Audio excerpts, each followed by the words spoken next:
더마카와 함께 시선 집중 문을 열겠습니다. 어서 오세요. 네, 안녕하세요. 더마카입니다. 오늘도 어김없이 생방으로 함께하는 시선 집중 삐딱선 정신으로 입각해서 주요 뉴스 챙겨 드릴 텐데요. 은하수님이 오늘도 어김없이 손이가 내 손이가 시선 집중해라고 올려주셨습니다. 고맙습니다. 네, 뭐 시선 집중 요런 때 안 들으시면 또 심심하시니까 함께해 주시고요.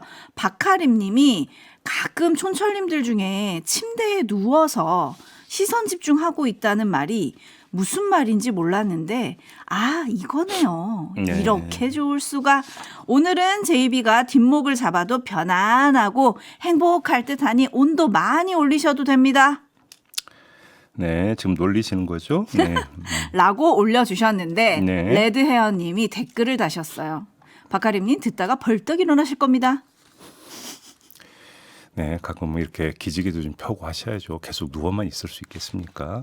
네. 네, 그리고 바다농부님이 시선 집중은 휴일에도 쉬지 못하고 어김없이 출근하는군요. 쉼과 일 사이의 균형은 어디쯤일까요? 좋은 말씀이십니다. 저 멀리 있는 것 같습니다. 태평양 건너쯤에 있는 것 같은데요. 네. 네, 그리고 연휴가 되게 길잖아요. 그래서 네. 어떻게 보낼까 고민하는 분들도 많고 뭐 여행 가시는 분들도 많고 일찌감치 고향 가신 분들도 많은데 레드헤어님은 추석 다음 날 뮤지컬 예매하셨대요. 본인한테 주는 선물로. 오, 네, 그래요? 그렇게 올려주셨고 4936님은 제 입이 추석 잘 보내고 추석 당일에도 혹시 생방하십니까? 저는 그날 생일인데 야간 근무해야 되는 간호사입니다. 네, 방송은 합니다. 하지만 추석 당일에는 녹음 방송입니다. 어떤 내용인지도 살짝 알려주세요. 더마카가 알려주세요. 왜요? 그래야 좀 더 들을 것 같은데요. 아, 그래요? 네. 또 그건 그렇네요. 예. 네, 저희가 다음 주 월화수는 추석 특집으로 마련했습니다. 요즘에 K-팝, K-푸드 이런 게 다 인기지 않습니까? 네. 그래가지고 저희도 거기에 좀 집중을 해보려고 해요. 그래서 월요일에는 국립중앙박물관에 대해서 좀 얘기를 해보고요. 화요일에는 K-뮤지컬, 그리고 수요일에는 K-푸드에 대해서 얘기를 합니다. 과연 이 3일의 특집 중에 JB가 가장 신나는 날은 언제인지 이것도 관전 포인트이실 것 같아요. 다 신나죠. 무슨 얘기합니까? 전 네. 내용에 차별을 두질 않습니다. 알겠습니다. 과연 그런지 확인하겠고요. 7686님, 아내가 인천공항에서 근무해서 출근시켜주고 저도 출근하는 중입니다. 오늘 인천공항에 사람 엄청 많더라고요. 약간 부럽기도 했습니다. 저는 출근하는데 그래도 내일부터 쉬니까 즐겁게 일하겠습니다. 라고 올려주셨네요. 자, 모두 행복한 추석 되시기 바라면서 뉴스 전해드리겠습니다. 네, 첫 번째 뉴스 어떤 건가요? 서울 영등포 경찰서가 어제 이진숙 전 방통위원장을 체포했습니다. 지난해 8월 자신의 탄핵 소추안이 가결된 후에 유튜브에 출연해서 특정 정파를 비난하고 정치 중립을 위반하는 발언을 해서 공직선거법 위반 등의 혐의가 있다 해서 체포에 나선 건데요. 이진숙 전 위원장이 체포 압송되는 과정에서 이렇게 말했습니다. 들어보시죠. 이재명이 시켰습니까? 정청래가 시켰습니까? 아니면 개딸들이 시켰습니까? 방송통신위원회라는 기관 하나 없애는 것도 모자라서 이제 저 이진숙한테 이렇게 수갑을 채우는 겁니까? 네, 체포가 아주 전격적으로 이루어졌는데 왜 그런 겁니까? 지난달 27일 오후 2시로 예정했던 소환조사 요구에 응하지 않아서 체포방침을 세우고 법원으로부터 체포영장을 발부받았다고 하는데요. 이에 대해서 이진숙 전 위원장 변호인은 필리버스터 일정으로 지난달 26일 저녁부터 27일 오후 8시까지 국회에 있었다. 불출석 사유서를 내고 구두로 설명했는데도 체포영장을 집행을 했다. 이렇게 반발을 했습니다. 하지만 이 반발과 반박에 빠져 있는 게 있는데요. 뭐죠? 변호인이 설명한 건 한 번의 소환 불응에 대한 이유였습니다. 경위 설명이었는데 하지만 그 전에 소환 요구가 더 있었다는 것 아니겠습니까? 경찰에서는 8월 12일부터 9월 19일까지 6차례에 걸쳐서 서면으로 출석 요구서를 발송했다 이렇게 밝혔는데요. 6번이라고 했습니다. 3-4번도 아니고. 근데 우리가 윤석열 전 대통령 체포영장 집행 과정 등에서 너무 많이 들어서 너무 잘 알고 있는 거 있지 않습니까? 출석을 3-4번 거부하면 체포에 들어간다. 1월에 이야기 귀에 딱지가 앉을 정도로 많이 들었었는데 경찰은 그대로 한 것이다. 이렇게 보면 될 것 같고요. 그리고 또 하나 이진숙 전 위원장 주요 혐의는 선거법 위반입니다. 자, 이 대목에서 떠오르는 인물이 있지 않습니까? 누구겠습니까? 조희대 대법원장입니다. 조희대 대법원장이 뭐라고 했습니까? 선거법 위반 사건은 633 원칙을 지켜서 빨리 처리하라. 1심에서 6개월, 2심과 3심은 3개월 안에 판결을 내려야 된다. 이렇게 했고요. 그래서 어떻게 했습니까? 자신이 직접 주도해서 이재명 대통령 파기 환송심까지 하지 않았습니까? 자, 그럼 경찰의 신속한 처리 방침은 거기에 부응하는 것으로 이렇게 봐야 되는 거예요. 조금 전에 이준석 전 위원장은 이재명이 시켰습니까? 정청래가 시켰습니까? 개딸이 시켰습니까? 이렇게 외치던데 뭐 시킨 건 아니겠지만 조희대 대법원장이 저는 떠오르더라. 이런 말씀을 드리겠습니다. 네, 이진숙 전 위원장의 변호인인 임무영 변호사는 뭐 적극적으로 취재진들한테 여러 가지 얘기를 했는데 일단 9월 9일, 15일, 27일 등 세 차례 소환장이 왔지만 전부 소환 일자가 지나서 왔다. 뭐 3회 불응이라는 외적 조건을 갖춰서 체포영장을 발부하려는 사전 포석이다. 뭐 이런 주장을 했고요. 그다음에 오늘이죠. 체포 적부심을 또 청구할 예정이다. 뭐 이렇게 밝히기도 했습니다. 체포영장도 뭐 인터넷에 공개를 했다면서요. 네, 공개도 하고 그리고 수갑을 어제 들어갈 때는 이렇게 천으로 가렸었잖아요. 근데 실내에서 그 천을 벗기고 수갑을 찬 이진숙 위원장의 모습도 또 공개를 했더라고요, 변호인이. 뭐 이제 이런 모습으로 보면서 오히려 대중에게 자신의 존재감을 어필하는 차원 아니냐. 결과적으로 이진숙 키워주는 것 아니냐. 뭐 일각에 이런 이야기도 있더라고요. 자, 그러면 제가 한번 조금 전에 조희대 대법원장의 방침 말씀드리지 않았습니까? 그에 입각해서 한번 그럼 추가로 이런 말씀드리겠습니다. 그럼 이진숙 전 위원장은 왜 이렇게 존재감을 키우는 걸까요? 선거를 염두에 두고 있는 겁니까? 내년 지방선거? 그냥 그렇다고 칩시다. 그런데 지금이 10월 3일이잖아요. 네. 뭐 체포를 해서 수사를 한다고 쳐요. 검찰 거친다고 칩시다. 그래서 기소를 했다고 칩시다. 아무리 길어야 11월일 텐데. 그러면 조희대 대법원장이 내리신 엄명에 따르면 6개월 안에 1심 판결 나와야 되는 거 아닙니까? 지방선거 전에 나오게 돼 있지 않습니까? 거기서 무죄 받지 않는 이상 본인에게 어떤 앞길이 펼쳐지겠습니까? 그렇게 놓고 본다면 이것도 좀 보시라 이런 말씀까지 드리겠습니다. 네, 문봉철 님이 이진숙 전 위원장의 말에 이렇게 댓글을 달아주셨어요. 남 탓만 하고 있네요 라고 올려주셨고 전성주 님은 어떤 누구라도 법을 지키지 않는다면 어느 누구든 구속이 되는 거 아닙니까? 라고 물어주셨고 짱구 님 본인이 뭐 되는 줄 아나 보네요. 그냥 법 안 지켜서 기다려서 처치한 거 아닙니까? 뭐 이런 의견들을 보내주고 계십니다. 네, 어쨌든 극우 유튜버들이 뭐 이준숙 전 위원장을 두고 보수의 여전사 뭐 해가지고 이 전사라고 하는 자기 이미지에 갇혀 있는지는 잘 모르겠습니다만 지켜보는 사람들의 시선도 한번 객관해서 보시라 이런 말씀도 드리겠습니다. 네, 어쨌든 마지막 퇴근길에 기자들한테 굿바이 앤 see you라고 했는데 퇴임 하루 만에 다시 만나게 됐다. 이것도 어제 많이 회자가 됐습니다. 저 그래서 JB 편의점인 줄 알았습니다. 넘어가겠습니다. JB타임즈 다음 주목할 뉴스는요? 서울중앙지법 형사합의 25부 심리로 윤석열 내란 우두머리 사건 22차 공판이 열렸는데 박억수 특검보와 이천규 부장검사를 제외한 파견검사 7명이 검은 정장, 검정색 넥타이를 메고 등장을 했습니다. 이 복장을 본 윤석열 측 배보윤 변호사가 파견 검사들이 초상을 의미하는 검정 넥타이를 착용함으로써 검찰청 폐지와 수사기소 분리 원칙이 모순이라는 점을 항변하고 있다라고 생각한다라고 주장을 했습니다. 그러자 박억수 특검보가 넥타이 어쩌고 하는 그런 류의 이야기가 재판정에서 할 수 있는 이야기인가라고 반박을 했습니다. 네, 윤석열 전 대통령 측 배보윤 변호사뿐만 아니라 뭐 배희철 변호사, 그다음에 김계리 변호사, 뭐 여러 변호사들이 이 얘기를 계속 하던데 예. 여러 언론이 상복 시위 뭐 이런 말도 쓰더라고요. 어떻게 봐야 됩니까? 검사 7명이 같은 복장으로 등장한 걸 우연의 일치로 보기는 좀 힘들지 않겠습니까? 자, 검찰청 해체에 항의하는 차원으로 해석할 수 있다고 생각을 합니다.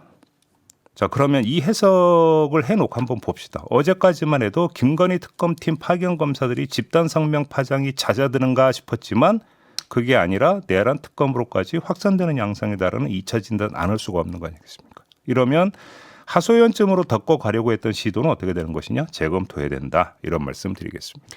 회복가 성장님이 조은석 특검 모친상 당한 거랑 그 검은색 넥타이는 연관이 없을까요? 아니, 그러니까 그 모시는 특검에 상을 당했다고 해서 법정이 왜 그러면 검은 넥타이 여기가 상갑니까? 그건 말이 안 되는 얘기고요. 네. 네. 어떻게 그러면 일단 하소연쯤으로 덮고 가려고 했던 시도를 다시 검토해야 한다고 하셨는데 뭐 강경 대응이 필요하다 이런 얘기인가요? 그런데 문제는 여기서 이제 목소리가 다시 집단적으로 나오느냐 마느냐를 좀 볼 필요가 있는 것이죠. 아니 나는 뭐 그러니까 패션의 자유도 없느냐라고 하면은 뭐 하겠지만 그렇게 뭐 얘기할지는 모르겠습니다만 2차로 뭔가가 나오는지 일단 좀 봐야 되긴 할 것 같습니다. 네. 그리고 어제 공판 재판 시작 8달 만에 처음으로 중계가 됐죠? 네. 생중계가 됐는데요. 윤석열 측 윤갑근 변호사가 중계에 반발하면서 이런 말을 했습니다. 들어보시죠. 이제 재판이 불리하게 진행이 되자 다시 한번 증인들의 검증되거나 확인되지 않은 증인들의 증언을 통해서 증인들의 증언을 중개함으로써 다시 여론몰이를 하려고 하는 것이 아닌가 하는 의심을 강하게 가지고 있습니다. 네, 이렇게 주장을 했는데요. 먼저 확인할 점이 있습니다. 재판부는 중개 대상에서 증인 신문은 빼버렸습니다. 증인들의 인격권과 초상권 문제가 있고 이 증언이 그대로 생중계돼 버리면 다른 증인들과의 어떤 말을 맞추는 문제 등등 여러 가지를 고려를 했다고 하면서 증인 신문은 생중계 대상에서 빼버렸어요. 그러니까 윤곽근 변호사가 저렇게 이야기할 이유도 없는 겁니다. 간단히 이야기를 하면 일단 첫째, 0점 조절에 실패한 주장이다. 이렇게 규정을 해야 되는 거고요. 그럼에도 불구하고 한마디 평을 하자면 윤곽근 변호사는 조금 전에 들었던 말 직전에 어떤 표현을 쓰느냐면 지엽적인 증인들이라고 하는 규정도 했어요. 그럼 줄기에 해당하는 피고인이 직접 나와서 여론전을 한번 해보시라 라고 정중히 권유를 드리겠습니다. 그게 지엽적인 증인들을 앞세운 여론몰이를 잠재우는 가장 정통적인 방법 아니겠습니까? 근데 왜 안 나옵니까? 좀 나오지. 오, 그러게요. 보고 싶네요. 그러니까요. 자, 관련해서 특검 측은 구인장 발부와 같은 단호한 조치를 해달라고 재판부에 요구를 했습니다. 하지만 재판부가 받아들일 가능성은 별로 없습니다. 그 전에 지기현 재판장이 이렇게 밝혔습니다. 들어보시죠. 이 사건의 경우 피고인 스스로 계속해서 자발적으로 출석을 거부하고 있는 점, 교도소 측에서 피고인의 인치가 상당히 곤란하다고 계속하여 밝히고 있는 점, 피고인의 출석 문제로 재판이 지연되는 것보다는 신속한 재판 진행의 이익이 큰 점 등을 고려해서 형사소송법 제277조의 2, 형사소송규칙 제126조의 5, 6에 따라서 불출석 상태에 따라 재판을 진행하도록 하겠습니다. 네, 전에도 했던 것과 똑같은 말을 반복을 한 건데요. 아니 한 번이라도 그러니까 구인을 시도해보고 저런 얘기를 해야 하는 것 아닌가라는 생각도 좀 들긴 듭니다. 조금 전에 경찰의 이진숙 전 위원장 체포 소식을 전했는데 왜 지기현 재판부는 그런 단호함이 없을까? 라는 생각도 한번 해봤거든요. 재판이 지연될 것 같아서 이건 아니지 않습니까? 인치하는데 몇 번 며칠이 걸리는 겁니까? 아니지 않습니까? 그다음에 저는 또 한 가지 여기서 지금 이 오디오에서는 빠져 있는데 계속 이야기를 하면서 뭐냐면 이렇게 재판에 안 나온 피고인에게 불이익이 갈 수도 있다는 얘기를 계속 하더라고요. 자, 그런데 그러면 그 불이익이 뭘까요? 그래서 그 재판에 계속 안 나와서 형량을 10년 때리려고 했는데 15년으로 늘리는 뭐 이런 불이익은 얘기가 안 되죠. 왜? 내란 우두머리에 대한 형량은 무기징역 아니면 사형밖에 없습니다. 그러면 무기징역 때리려고 했는데 사형 때릴 수 있다. 이런 얘기가 되는 겁니까? 아니면 무죄 때리려고 했는데 유죄 때리겠다는 얘기가 되는 겁니까? 도대체 지기현 재판장 이야기는 불이익이 뭔가요? 몰라서 여쭤보는 겁니다. 좀 설명 좀 해주세요. 뭔지. 나중에 판결로 얘기하겠습니다. 그러니까 이렇게 그 판결에서 불이익 줄 수 있는 게 뭐냐라는 거예요. 제가 물어보는 게. 그러게요. 싱거운 더블 에스프레소님께서는 윤곽근 변호사는 일단 본인의 고객부터 설득을 하셔야 될 것 같습니다. 그러니까요. 라는 댓글을 보내주셨습니다. 근데 그 이전에 사실관계부터 확인하시고 말씀하시라. 이런 말씀부터 드리겠습니다. 네, 뉴스와 분석이 함께하는 제이비타임즈 다음 주목할 뉴스는요. 방한한 데니얼 드리스콜 미 육군 장관이 지난 1일 기자간담회를 가졌습니다. 여기서 주한미군의 주 임무가 중국에 대한 것이냐 북한에 대한 것이냐라는 기자의 질문이 나왔습니다. 이에 대해서 어떻게 대답을 했냐면 둘 모두 기본적 위협이다 이렇게 대답을 했습니다. 이 자리에 함께 참석했던 윌리엄 테일러 주한 미 8군 사령관 직무대행도 동맹의 임무는 상호방위 조약에 따라 가장 강력하고 현대화된 전력을 유지해서 인도 태평양의 어떤 위협에도 대응할 수 있도록 하는 것이다라고 대답을 했습니다. 인도 태평양의 위협이라고 했습니다. 자, 드리스콜 장관은 사성 장군인 주한미군 사령관의 계급을 한 단계 낮춰서 삼성 장군으로 표기한 논란, 저희가 전해드린 바가 있었죠. 이 논란에 대한 질문에 대해서 즉답을 피하면서도 미 육군은 최근 수십 년간 본부 인원이 과도하게 늘어났다. 펜타곤의 과제는 이 비대화를 줄이는 것이다라고 말을 했습니다. 이게 무슨 뜻입니까? 이미 여러 사람이 내다봤던 그 문제, 즉 주한미군의 성격, 역할, 위상을 조정한다라는 전망이 나온 바가 있었는데 그걸 사실상 확인해 준 것 아니냐라는 해석도 가능합니다. 이달 안에 미 국가방위 전략이 발표가 될 텐데 이때 공식화할 것 같은데 그에 앞서서 이미 어느 정도 시사를 해줬다라고도 해석을 할 수가 있다라는 겁니다. 이재명 대통령이 자주 국방을 강조하고 엊그제 국군의 날에 전작권 회복을 강조를 했었어요. 이것도 결국은 이런 상황을 대비해서 미리 준비 태세를 갖추자는 뜻으로 이해를 하면 되는 것 아니냐, 이렇게 볼 수 있을 것 같습니다. 네, 그리고 또 어제 주목받은 말은 드리스콜 장군이 현대전의 가장 큰 위험 요소로 드론을 꼽았다는 겁니다. 그러면서 중국을 얘기를 했어요. 중국이 드론 1,300만 대를 만들었다, 뭐 이렇게 얘기를 했고, 안규배 국방부 장관을 만나서도 동맹 현대화를 논의를 했는데 여기서도 한미가 공동으로 드론을 연구, 생산, 운영하는 협력을 확대하기로 했다고 하네요. 네, 주한미군이 중국의 드론도 염두에 둬야 된다는 얘기가 되면 그게 무엇을 뜻하는지는 더 설명 안 해도 되는 것이겠죠. 네. 그러니까요. 네, 이것도 어쨌든 계속 시선 집중해야 할 주제인 것 같고요. JB타임즈 다음 주목할 뉴스는요? 아마 지금 이 시각 귀성길에 오르신 분들도 많이 계실 것 같은데요. 자, 전기차 몰고 계시는 분 좀 주목해 주셔야 될 것 같습니다. 한국도로공사 자료가 나왔는데요. 연휴 기간 10월 2일부터 12일까지 총 5,962만 대, 하루 평균 542만 대의 차량이 고속도로를 이용할 전망인데 이 가운데 전기차는 약 170만 대, 하루 평균 15만 대가 넘을 것으로 지금 추산을 했습니다. 자, 그러면 휴게소에 설치된 전기차 충전기는 어떻게 되는 것이냐? 이걸 봐야 되는데요. 충전소 211곳에 충전기 1,590개가 전부라고 합니다. 계산을 해보면 충전기 한 개당 하루에 전기차 100대가 나눠 써야 된다라는 계산이 나오는데 충전 시간이 빠르지도 않습니다. 충전 속도가 상대적으로 느린 100kW 이하 용량 충전기가 전체의 36%에 달한다고 합니다. 그럼 어떻게 해야 됩니까? 뭐 어떡할 게 뭐 있습니까? 빵빵하게 채우고 출발해야 된다. 뭐 이런 얘기로 연결이 되는데 문제는 고속도로에서 만에 하나라도 돌발 상황이 발생해서 꼼짝 못하게 되는 경우 이거인데 말이 씨가 될지도 모르니까 재수없는 얘기는 제가 안 하겠고요. 어차피 전기차가 대세라면 하루라도 빨리 급속 충전기를 다량 설치해야 하는 거 아니냐? 너무 느린 거 아니냐? 전기차 보급에 비해서 이런 말씀을 좀 지적은 좀 하고 넘어가야 될 것 같습니다. 네, 이러면 또 정부는 예산 얘기하겠죠. 네. 근데 아무튼 좀 출발하실 때 이거는 배가 불러도 됩니다. 그렇지 않겠습니까?